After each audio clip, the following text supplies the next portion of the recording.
बिस्मिल्लाहिर्रहमानिर्रहीम।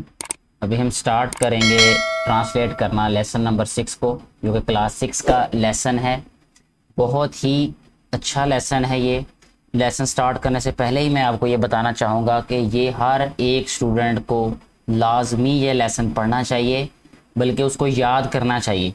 इसमें स्टूडेंट्स की कामयाबी के राज हैं, समझ लें। ये आप चाहे किसी भी क्लास में पढ़ते हो, आपका ताल्लुक़ किसी भी क्लास से हो, ना सिर्फ आप खुद ये लेसन पढ़िएगा सुनिएगा, बल्कि आप दूसरे स्टूडेंट्स के साथ भी ज़रूर शेयर करें, वो किसी भी क्लास में पढ़ता हो या पढ़ती हो।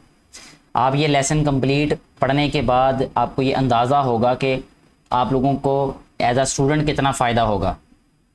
अभी लेसन स्टार्ट करने से पहले अगर आपने ये वाला चैनल सब्सक्राइब नहीं किया तो काइंडली मेरा बेटा इस चैनल को सब्सक्राइब कर लें, और एज़ यूजुअल अगर आपने वीडियो को शेयर नहीं किया अभी तक तो शेयर करें, लाइक ज़रूर करें इसको, ताकि ज़्यादा से ज़्यादा बेटे और बेटियों तक ये वीडियो पहुंच सके और उनको भी इनसे फ़ायदा हो सके। लेसन का नेम है बेटे टेस्ट्स एंड एग्ज़ाम्स।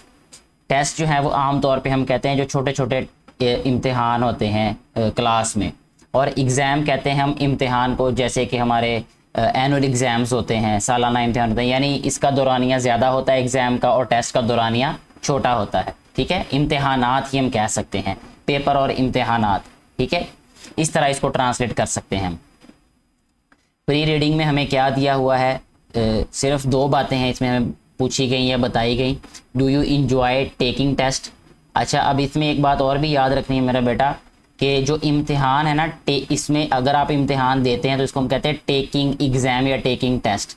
ठीक है, और अगर आप टीचर हैं और आप इम्तिहान लेते हैं तो फिर हम कहते हैं गिव एग्ज़ाम या गिव टेस्ट, फिर वो गिव होता है। ठीक है, डू एग्ज़ाम स्केयर यू। क्या इम्तिहान जो हैं वो आपको डराते हैं, स्केयर करते हैं।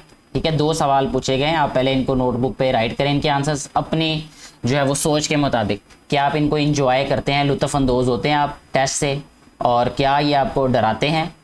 ठीक है, आपने, मुझे उम्मीद है कि इसका आंसर लिख लिया होगा। अभी हम स्टार्ट करते हैं लेसन को ट्रांसलेट करना। फर्स्ट पैराग्राफ है बेटा इसका, tests can really help. Test जो हैं वो यकीनी तौर पर, रियली होता है यकीनी, कैन सकना, हेल्प मदद, यानी टेस्ट जो हैं या पेपर जो हैं, इम्तिहान जो हैं वो यकीनी तौर पर मदद करते हैं, कर सकते हैं।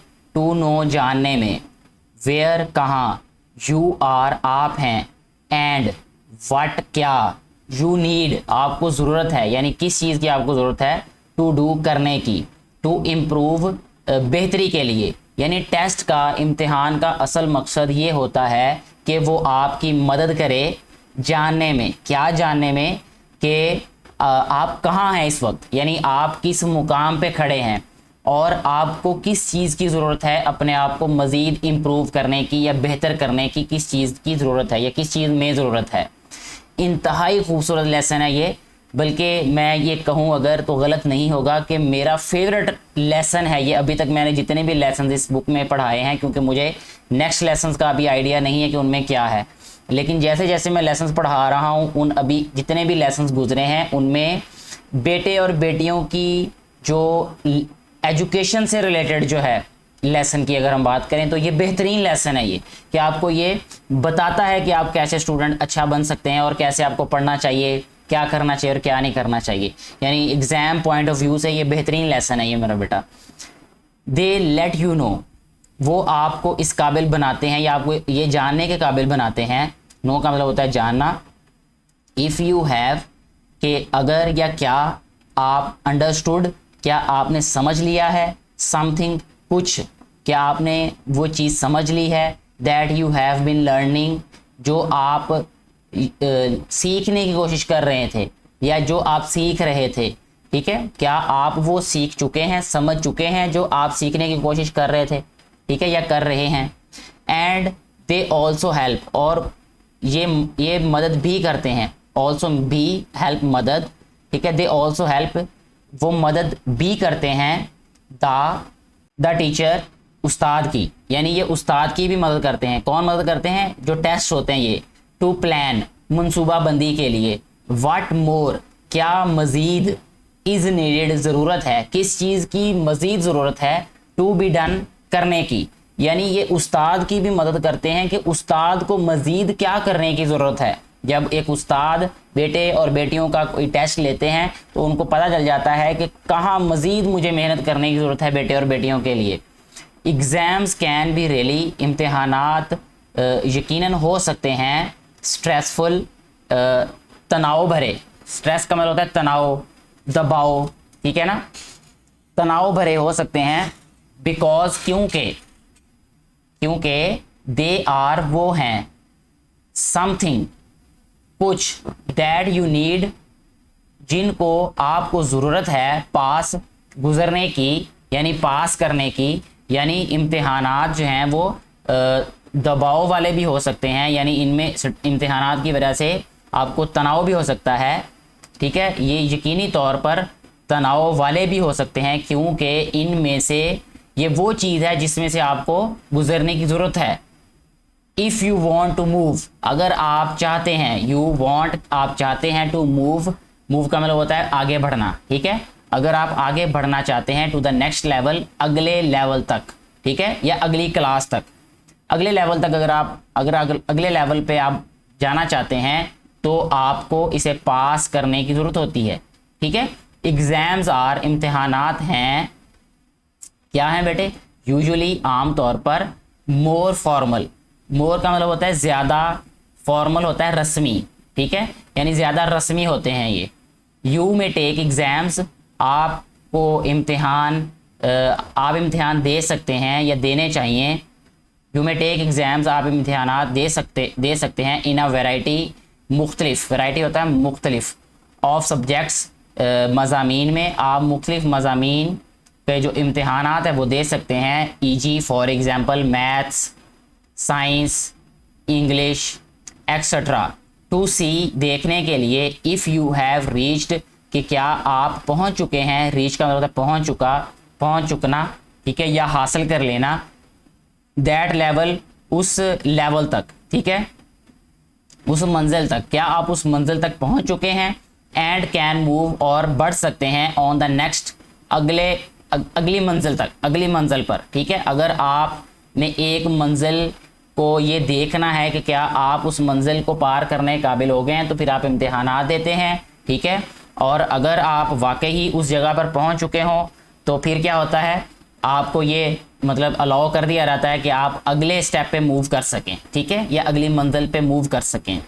Test and exams can be written, जो टेस्ट हैं या इम्तिहानात हैं, ये जो इम्तिहानात हैं ये रिटन भी हो सकते हैं, यानी लिखाई की सूरत में भी हो सकते हैं, औरल यानी ज़ुबानी हो सकते हैं, एंड प्रैक्टिकल और अमली हो सकते हैं, एंड इवन और हत्ता के ऑल द थ्री, ये तीनों किस्म के भी हो सकते हैं। जैसे हमारा जो निज़ाम है इसमें ये तीनों किस्म के ही इम्तिहानात होते हैं, रिटन होते हैं, औरल होते हैं और प्रैक्टिकल भी होते हैं। ये प्रैक्टिकल एग्ज़ाम्स, अमली इम्तिहानात, मीन्स इनका मतलब है दैट के यू कैन शो, आप दिखा सकते हैं, व्हाट यू नो, जो आप जानते हैं, यानी आप जो जानते हैं उसे आप दिखा भी सकते हैं। इन औरल एग्ज़ाम्स, ज़ुबानी इम्तिहानात में, यू हैव टू गिव, आपको देना पड़ता है, द आंसर्स, जवाबात, वर्बली, ज़ुबानी, आपको ज़ुबानी उन सवालों के जवाबात देना पड़ते हैं, ठीक है। एवरीवन फील्स, हर कोई महसूस करता है, नर्वस महसूस करता है। नर्वस का मतलब होता है बेटे थोड़ा सा परेशानी, ठीक है, यानी थोड़ी सी परेशानी महसूस करता है हर कोई। अबाउट टेस्ट के बारे में, एंड एग्ज़ाम्स और इम्तिहानात के बारे में, ठीक है, हर कोई टेस्ट या इम्तिहान के बारे में थोड़ा सा नर्वस महसूस करता है, थोड़ा सा परेशान महसूस करता है या परेशानी महसूस करता है। सम पीपल, कुछ लोग, जस्ट बिकम, हो जाते हैं, सो स्ट्रेस्ड, इतने तनाव में आ जाते हैं, दैट के दे डू बैडली, वो बुरा करते हैं। इवन दो, हत्ता के, यहाँ तक के, they have worked really hard, कि उन्होंने मेहनत बड़ी की होती है। ये वाकई ये बिल्कुल सारी की सारी जो है वो प्रैक्टिकली जो है ये चीज़ें आप ऑब्जर्व कर सकते हैं कि कुछ बेटे और बेटियां जो हैं वो हालांकि बहुत अच्छा पढ़ते हैं लेकिन उनको स्ट्रेस ऐसी होती है एग्ज़ाम की या टेस्ट की कि वो उसमें अच्छा परफॉर्म नहीं कर पाते। यही बात यहाँ पे कही जा रही है, वर्कड रियली हार्ड, हालांकि उन्होंने बड़ी मेहनत की होती है। स्ट्रेस प्रीवेल्स, जो स्ट्रेस है, दबाव है, वो छाया होता है, ओवर देम, उन पर, यानी उन पर दबाव होता है, या दबाव छाया होता है। And they can't do their best, और वो अपना बेहतरीन नहीं कर पाते, ठीक है, वो अपना अच्छा नहीं कर पाते। Preparing for test and exams, आगे वो बता रहे हैं कि कैसे आप एग्ज़ाम और टेस्ट के लिए प्रिपेयर करें अपने आप को। Plan and make a time table, सबसे पहला काम ये करें कि प्लान करें और एक बनाएं टाइम टेबल, अपना टाइम टेबल बनाएं। टाइम टेबल कहते हैं औकात नामा कह सकते हैं, निज़ामुल औकात कह सकते हैं उर्दू में इसको। अपना टाइम टेबल बनाएं, निज़ामुल औकात बनाएं फॉर स्टडी, पढ़ने के लिए, यानी पढ़ने का अपना जो वक्त है उसका तयन करें आप, उसको प्लान करें आप। लेयर का मतलब होता है आराम करने के लिए अपना टाइम टेबल होना चाहिए आपका। एंड फिजिकल एक्टिविटी, और जिस्मानी जो एक्टिविटीज़ हैं उनके लिए। टू कीप बैलेंस, बैलेंस का मतलब होता है, बैलेंस कह सकते हैं बेटे आप बराबरी, इनमें बराबरी रखने के लिए इन योर लाइफ, अपनी ज़िंदगी में, ठीक है। Get into the habit, get into का मतलब होता है आदी बनाएं अपने आप को। द हैबिट, आदत को, यानी अपने आप को इस चीज़ का आदी बनाएं। ऑफ डूइंग होमवर्क, करने का, होमवर्क घर का काम करने का आदी बनाएं प्रॉपरली, अच्छे तरीके से। एंड इन टाइम, और सही वक्त पर, यानी ये चीज़ बहुत अच्छी खूबियाँ ये बताई हुई हैं कि आप जो है वो अपने आप को इस चीज़ का आदी बनाएं कि अपना जो काम है उसको प्रॉपर करें और वक्त पर करें, ठीक है, अच्छा करें और वक्त पर करें। आज द टीचर, अपने उस्ताद से पूछें। इफ़ यू डोंट अंडरस्टैंड, अगर आपको समझ नहीं आती, ठीक है, अंडरस्टैंड समझ, समथिंग कुछ, अगर आपको कोई चीज़ समझ नहीं आती तो अपने उस्ताद से पूछें, ठीक है, ये बड़ी ज़रूरी बातें हैं, उसमें हेजिटेट ना करें, उसमें ये ना समझें कि आपकी बेइज्जती हो जाएगी या आपको उस्ताद जो है वो सख्ती से कहेगा या वो आपको आंसर नहीं करेंगे। तो अपने टीचर से ज़रूर पूछा करें क्वेश्चंस, ठीक है, आस्क। और अगर कोई टीचर ये वीडियो देख रहे हैं तो उनसे मेरी रिक्वेस्ट है कि आप जो है वो अपने बेटे और बेटियों को इस बात पे कन्विंस करें, उनको अप्रिशिएट करें अगर वो क्वेश्चंस पूछते हैं। और वो क्वेश्चन ऐसे भी हो सकते हैं जो आप समझते हैं कि ये नहीं पूछे जाने वाले या बहुत जो है वो बेसिक लेवल के हैं, तो फिर भी उनको अप्रिशिएट ही करें, ठीक है। आस्क द टीचर, टीचर से पूछें how to improve your work, कि कैसे आप अपने काम को बेहतर कर सकते हैं। इम्प्रूव का मतलब होता है बेहतर करना, अपने काम को आप कैसे बेहतर कर सकते हैं। आपको किसी काम में भी प्रॉब्लम है तो यहाँ आपको ये कहा जा रहा है कि अपने टीचर से भी पूछें, अपनी स्टडीज से रिलेटेड कोई भी इशू है तो अपने टीचर से मशवरा करें कि सर या टीचर मैं इसको कैसे इम्प्रूव कर सकता हूँ या कर सकती हूँ। Have a tidy study area, tidy study area, अपना साफ सुथरा जो है वो पढ़ने वाला एरिया बनाएं, जगह बनाएं, अपने पढ़ने वाली जगह को साफ सुथरा रखें। एट होम, घर पर। वेयर, जहाँ you haven't got heaps of stuff, जहाँ पर आपने चीज़ों का अंबार ना लगाया हो, चीज़ों का ढेर ना लगाया हो। हीप्स ऑफ स्टफ का मतलब होता है, स्टफ होता है चीज़ें, हीप्स होता है उनका ढेर, अंबार, यहाँ आपने चीज़ों का अंबार या ढेर ना लगाया हो। अराउंड, अपने इर्द गिर्द, ठीक है, आपके इर्द गिर्द चीज़ों का अंबार नहीं होना चाहिए। टू डिस्ट्रैक्ट यू, आपकी जो तवज्जो है उसको हटाने के लिए, यानी जब आपके इर्द गिर्द बहुत ज़्यादा चीज़ें होंगी तो वो आपको डिस्ट्रैक्ट करेंगी, आपकी तवज्जो को हटा देंगी, ठीक है, फिर आपका पढ़ाई की तरफ जो है वो तवज्जो नहीं रहेगी आपकी। स्टडिंग विद समवन, किसी के साथ पढ़ना, ठीक है। कैन बी हेल्पफुल, फ़ायदेमंद हो सकता है, कैन बी हेल्पफुल यानी फ़ायदेमंद साबित हो सकता है, यकीनन होगा ये नहीं कहा यहाँ पे, इसलिए ध्यान से मेरा बेटा आपने हर एक लाइन को सुनना है और पढ़ना है। बट, लेकिन, only if you stick to the task, लेकिन ये सिर्फ उसी वक्त आपको फ़ायदा दे सकता है जब आप जुड़े होंगे टू द टास्क, अपने हदफ के साथ, यानी ये सिर्फ तभी आपको फ़ायदा दे सकता है जब आप जो पढ़ने वाले लोग हैं आपका एक हदफ हो और आप उस हदफ को जो है वो अचीव कर रहे हो, उसके लिए एफर्ट कर रहे हो। वर्किंग अलोन इज़ बेस्ट, अकेले जो है वो काम करना सबसे बेहतरीन है, ठीक है। You will have to do the test, आपको करना होगा टेस्ट या exams. You will have to do the test और एग्जाम ऑन योर ओन, आपको खुद ही अपना इम्तिहान जो टेस्ट है या आपका इम्तिहान है उसको करना होगा, तैयार करना होगा या उसको सॉल्व करना होगा, दोनों तरह से ये बात ठीक होगी। क्योंकि कुछ टेस्ट जो हैं वो टीचर्स आपको घर से सॉल्व करने के लिए देते हैं, तब भी आप उसको अलहदा से करेंगे तो आपको ज़्यादा फ़ायदा होगा, ठीक है।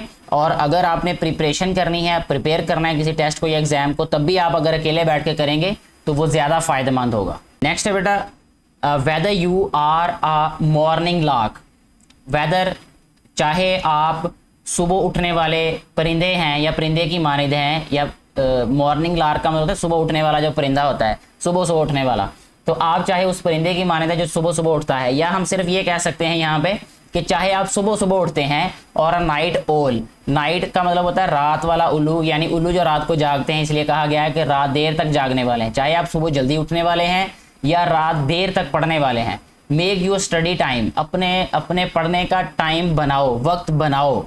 When you are most alert, तब बनाओ जब आप मोस्ट होता है सबसे ज्यादा, अलर्ट चाको चौबंद, जब आप सबसे ज्यादा चाको चौबंद हो, एंड एनर्जेटिक और तवानाई वाले, जब आप में सबसे ज्यादा तवानाई हो और आप ज्यादा अलर्ट हो, चाको चौबंद हो, तब अपना पढ़ने का टाइम बनाओ, उस वक्त को अपना पढ़ने का टाइम बनाओ। अगर आपको लगता है कि आप जो है वो रात को जब सारे सो रहे होते हैं तब आप सबसे ज्यादा एनर्जेटिक होते हो या आप ज़्यादा अलर्ट होते हो, तब आपको पढ़ने का टाइम टेबल बनाना चाहिए, उस वक्त आपको पढ़ना चाहिए। और अगर आपको लगता है कि आपको रात को सोना चाहिए और सुबह अर्ली मॉर्निंग आपको उठना चाहिए और उठ के आपको पढ़ना चाहिए, तो फिर आपको उस वक्त जो है अर्ली मॉर्निंग जो है वो अपना टाइम टेबल बनाना चाहिए। If you are tired and sleepy, अगर आप थके हुए हैं और आपको नींद आ रही है, ठीक है, टायर्ड होता है थके होना, स्लीपी होता है नींद में होना। You are wasting your time, you are wasting, आप क्या कर रहे हैं, वेस्ट कर रहे हैं, ज़ाया कर रहे हैं अपने वक्त को, ठीक है। अगर आप थके हुए हैं और आपको नींद आ रही है फिर भी पढ़ रहे हैं तो आप अपना वक्त ज़ाया कर रहे हैं, उससे आपको फ़ायदा नहीं होगा। क्रैमिंग स्टफ, ठीक है, क्रैमिंग का मतलब बेटे क्या होता है, रटना, ठीक है। क्रैमिंग स्टफ, रटा लगाना, यानी चीज़ों को रटा लगाना, इनटू योर ब्रेन, अपने दिमाग में, यानी अपने दिमाग में चीज़ों को रटना। जस्ट बिफोर अ टेस्ट और एग्जाम, अपने इम्तिहान या टेस्ट से पहले। डजेंट वर्क, काम नहीं करता, इसका कोई फ़ायदा नहीं है। You are more likely to forget what you have already learned, you are more likely to forget, ये ऐसा होगा कि आप इसका बिल्कुल इम्कान है कि आप अपना जो पहले याद किया हुआ है उसको ही भूल जाओ। फॉरगेट का मतलब होता है भूल जाना, व्हाट यू हैव, जो आप कर चुके हो, ऑलरेडी पहले ही, लर्नड याद, जो आप पहले ही याद कर चुके हो उसको भी भूल जाओ, ठीक है, इसका इम्कान है ये। You are more likely to forget, इसका इम्कान है कि आप भूल जाओ जो कि आपने पहले याद किया हुआ। And go into a panic, और एक परेशानी वाली हालत में चले जाओ। पैनिक का मतलब होता है घबराहट या परेशानी, तो फिर आप घबराहट वाली सूरत में चले जाओगे। Work on the hard stuff first, work on, काम करो, हार्ड स्टफ, मुश्किल काम, पहले मुश्किल काम करो, यानी वो क्वेश्चंस पहले आप करो जो आपको लगता है कि ये मुश्किल हैं। एंड सेव द, और बचाओ, and save the subjects you enjoy for after, और उन मज़ामीन को बाद के लिए रखो, महफूज करो जो कि आप इंजॉय करते हो, आप जिनमें दिलचस्पी लेते हो, फॉर आफ्टर, बाद के लिए, ठीक है। यानी पहले आप उन सब्जेक्ट्स को घर में पढ़ो या जहाँ पे भी आपने पढ़ना है जो आपको टफ लगते हैं, उसके बाद फिर आप बाद में उन सब्जेक्ट्स को पढ़ो या उनकी प्रिपरेशन करो, उनको याद करो, या जो भी आपको होमवर्क मिला है या टेस्ट मिला है जो कि आपको आसान लगते हैं। प्रैक्टिस आउट यानी उसकी कोशिश करो, प्रैक्टिस करो, दोहराई करो, लाउड, ऊंची आवाज़ में, ठीक है। If you have to do an oral presentation, अगर आपने ज़ुबानी जो है उसका इजहार करना है, ठीक है, अगर आपको कोई चीज़ ज़ुबानी इजहार करने के लिए, अगर आपने किसी चीज़ का इजहार करना है, प्रेजेंटेशन का मतलब होता है किसी के सामने आपने उसको ज़ुबानी बयान करना हो, तो फिर आपको ऊंची आवाज़ में ही उसको प्रैक्टिस करना चाहिए, उसकी दोहराई करनी चाहिए। Try it out on family, जो ख़ानदान है या घर वाले हैं उन पर इनकी कोशिश करो, ठीक है, प्रैक्टिस करो। एंड फ्रेंड्स, और दोस्तों के साथ, सो दैट यू में बिल्ड अप, ताकि आप बना सको, आप बिल्ड कर सको योर कॉन्फिडेंस, अपना कॉन्फिडेंस, ठीक है।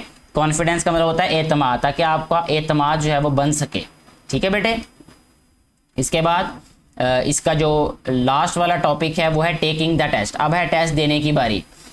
Read all instructions and questions carefully, ये आप कोई टेस्ट अटैम्प्ट कर रहे हैं या कोई एग्जाम अटैम्प्ट कर रहे हैं उनके लिए इंस्ट्रक्शंस हैं ये समझ लें, हमेशा के लिए आपको याद रहनी चाहिए ये।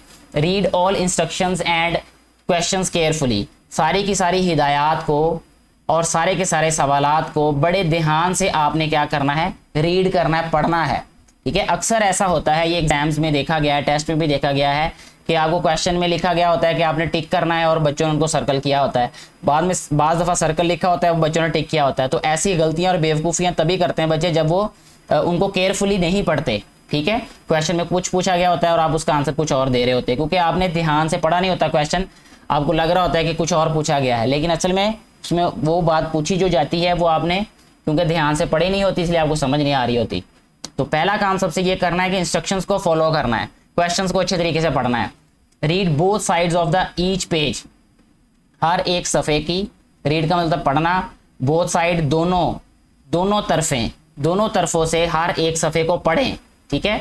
Work out which questions you will answer, इसके लिए थोड़ी सी मेहनत करें कि किन सवालात, विच क्वेश्चंस कौन से सवालात, यू विल आंसर आप उनके जवाब दोगे, किन सवालात के आप जवाब दोगे। If you have a choice, अगर आपके पास चॉइस हो, ठीक है, अगर आपके पास ऑप्शन हो, चॉइस हो, आपके पास ये फैसला करने की आपको ये ताकत दी जाए, यानी चॉइस दी जाए, ज़ायद सवालात हों, तो आपने ये सबसे पहले ये चूज़ करना है कि वो किन सवालात को का आंसर करना है और किन का नहीं आंसर करना। मेक अ क्विक प्लान, और एक क्विक प्लान बनाना है, यानी जल्दी से आपने एक मनसूबाबंदी करनी है इसकी, ठीक है। ये नहीं कि आप उसको लेके बैठे रहें, सोचते रहें, टाइम ज़ाया हो जाएगा। If you have to write an essay, अगर आपने एक मजमून लिखना है और स्टोरी लिखनी या कहानी लिखनी है, ठीक है, तो फिर उसके लिए एक प्लान बनाए मेरा बेटा, ठीक है। Just write down keywords right करें। कीवर्ड्स का मतलब होता है जो मेन हेडिंग्स होती हैं जिनको हम कहते हैं, मेन हेडिंग्स राइट करें, so that you stay on track, ताकि आप ट्रैक पे रहें, ताकि आप उसी टॉपिक के साथ जुड़े रहें, ठीक है। ट्रैक का मतलब होता है एक रास्ता, एक मखसूस रास्ता, ताकि आप उस मखसूस जो है वो टॉपिक के साथ जुड़े रहें, मखसूस रास्ते पे रहें। Answer all compulsory questions, answer का मतलब जवाब दें, ऑल कंपल्सरी होता है ज़रूरी, तमाम ज़रूरी सवालात के जवाब दें। The ones you have to answer, उन सवालात के जिनका आपने जवाब देना है, ठीक है। चेक योर वर्क, अपना काम देखें, चेक करें। व्हेन यू हैव फिनिश, जब आप उसको मुकम्मल कर लें, ख़त्म कर लें, जब आप अपने काम को ख़त्म कर लें फिर उसको चेक भी करें। स्टार्टिंग विद द इंस्ट्रक्शंस, दोबारा फिर इंस्ट्रक्शन से शुरू करना है, ठीक है। इंस्ट्रक्शन हिदायत, यानी हिदायत से शुरू करना है। टू मेक श्योर, यकीन दहानी के लिए, यू डिड, आपने वही किया है, what you were asked to do, जो आपको करने के लिए कहा गया था या पूछा गया था, ठीक है। इंस्ट्रक्शंस को भी पढ़ना है, दोबारा क्वेश्चंस को भी पढ़ना है, और सारा क्वेश्चन पेपर आपने दाएं बाएं दोनों तरफ से पढ़ना है, और जो आंसर्स आपने किए हैं उनको भी दोबारा पढ़ना है, ताकि आपको ये कंफर्म हो जाए कि जो कुछ आपसे पूछा गया था आपने उसी को आंसर वैसे ही किया है। Did you have to answer every question, क्या आपको हर सवाल का जवाब देना था। सम क्वेश्चंस, या कुछ सवालात का जवाब देना था, और अ नंबर ऑफ क्वेश्चंस, या कुछ सवालात का जवाब देना था। फ्रॉम ईच सेक्शन, हर एक हिस्से में से, ठीक है। ये सारी चीज़ें आपने पढ़नी है। चेक दैट, इसको चेक करें, देखें। That you have done this, क्या आपने ये कर लिया है। चेक योर स्पेलिंग्स, अपने हिजे उनको चेक कर लें, ठीक है, उनकी यकीन दहानी कर लें। एंड पंक्चुएशन, और रमूज़ औकाफ उनको चेक कर ले। रमूज़ औकाफ कहते हैं बेटे जो आपने कॉमा, फुल स्टॉप वगैरह, इस तरह जो आपने जो लेटर्स को कैपिटल करना है, कहाँ आपने जो है वो आपने लेटर्स को किस तरीके से लिखना है, इन चीज़ों को आप चेक कर लें अच्छे तरीके से। Have you missed any word, क्या आपने कोई लफ्ज़ जो है वो छोड़ तो नहीं दिया। मिस का मतलब होता है छोड़ देना, मिस्ड आउट, छोड़ दिया। And does it make sense, क्या इससे कोई मतलब भी बनता है, ठीक है, क्या इसका कोई मतलब भी बनता है। अगर आपने कोई लफ्ज़ छोड़ दिया है और छोड़ने के बाद उस बात का कोई मतलब भी बनता है कि नहीं बनता। इफ़ यू फिनिश अर्ली, और अगर आप जल्दी ख़त्म कर लें, ठीक है, अगर आप अपना पेपर जो है या टेस्ट जो है वो जल्दी ख़त्म कर लें। Give yourself a few minute, अपने आप को थोड़े से मिनट दें, चंद मिनट दें, टू रिलैक्स, आराम करने के लिए। Then start checking your work, फिर शुरू करें अपने काम को चेक करना, ठीक है, देखना, फिर अपने काम को देखना शुरू करें। तो ये एक बहुत ही बेहतरीन एक लेसन था टेस्ट और एग्ज़ाम की प्रिपरेशन, टेस्ट को अटैम्प्ट करने में और पढ़ने के लिहाज से। तो मुझे उम्मीद है कि आपको ये वाला लेसन जो है वो समझ आ चुका होगा, इससे आपने बहुत कुछ सीखा होगा, और जो बातें भी आपने सीखी आप उनको अलहदा से पेज पे राइट करें, और ताकि आपको पता चल सके, अपने आप को आप एनालाइज कर सके कि आपने इस लेसन में से क्या कुछ अच्छी चीज़ें सीखी हैं, और जो कुछ अच्छा सीखा हो उसको फॉलो करें ताकि आपको उससे फ़ायदा भी हो सके। Thank you very much.